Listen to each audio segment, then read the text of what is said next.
Tinapay mula sa langit. A daily morning devotion with CRC Family.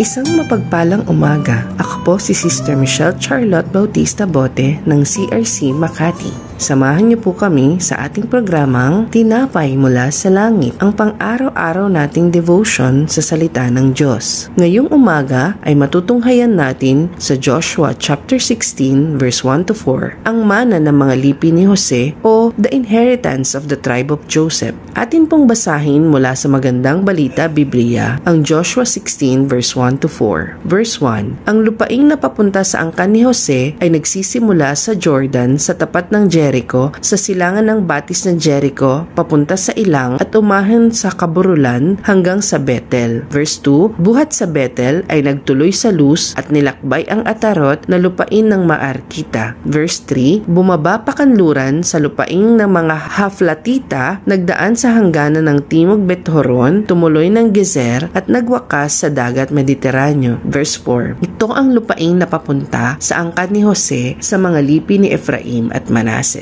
Sa pag-aaral po natin ay makikita po natin ang 3 punto tungkol sa tekstong ito. Ang una ay ang pamanang may pangako. Pangalawa, ano po ang dapat nating gawin sa ating mana. At ang pangatlo ay ang katapatan ng Diyos. Una, sa ating binasa, makikita natin ang mga anak ni Jose, sina Ephraim at Manases, ay binigyan ng mana o lupain ng Diyos. Ito ay patunay na tapat ang Diyos sa kanyang mga pangako. Ang pangakong binigay niya kay Abraham, Isaac, Jacob at kay Jose ay tinupad niya hanggang sa susunod na henerasyon. Katulad nila, may inihandang mana rin ang Diyos para sa atin. Hindi lang lupa o kayamanan, kundi kaligtasan, kapayapaan at bagong buhay sa Kanya. Ang pangalawang punto, ang mana ay dapat angkinin. Ngunit mapapansin natin, hindi lang basta ibinigay ang lupa sa mga anak ni Jose. Kailangan nila itong angkinin, lakaran at ipaglaban. May mga kaaway, may mga hadlang, pero kasama nila ang Diyos sa bawat hakbang. Ganon din po sa atin. Binigyan tayo ng Diyos ng mga pangako, pero kailangan natin lumakad sa pananampalataya. Hindi lang tayo basta maghihintay. Kailangan nating kumilos at magtiwala. Sabi nga sa Hebreo 11 verse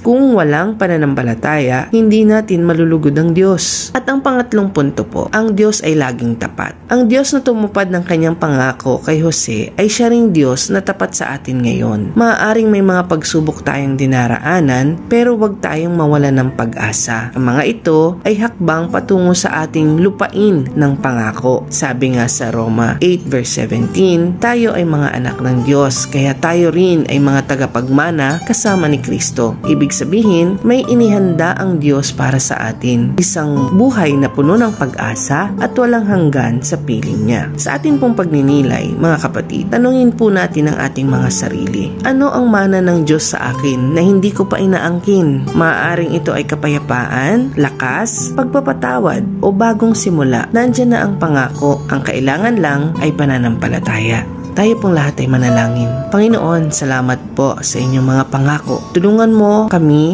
na lakaran at angkinin ang mana na inihanda mo para sa amin. Bigyan mo po kami ng pananampalataya at lakas na magtiwala sa iyo sa bawat araw. Salamat po sa iyong katapatan. Sa pangalan ni Jesus. Amen. Maraming salamat po sa inyong pakikibahagi sa ating programa. Lagi po nating pagnilayan ang salita ng Diyos mula sa ating puso dahil lubos ang magiging kaunawaan natin dito. Muli po ninyo kaming samahan bukas sa pagninilay ng kanyang salita dito sa programang Tinapay Mula sa Langit. Malaya po ninyong i-share ang video na ito upang kayo rin ay maging pagpapala sa iba. Pagpalain po tayong lahat ng Panginoon. Magandang umaga po.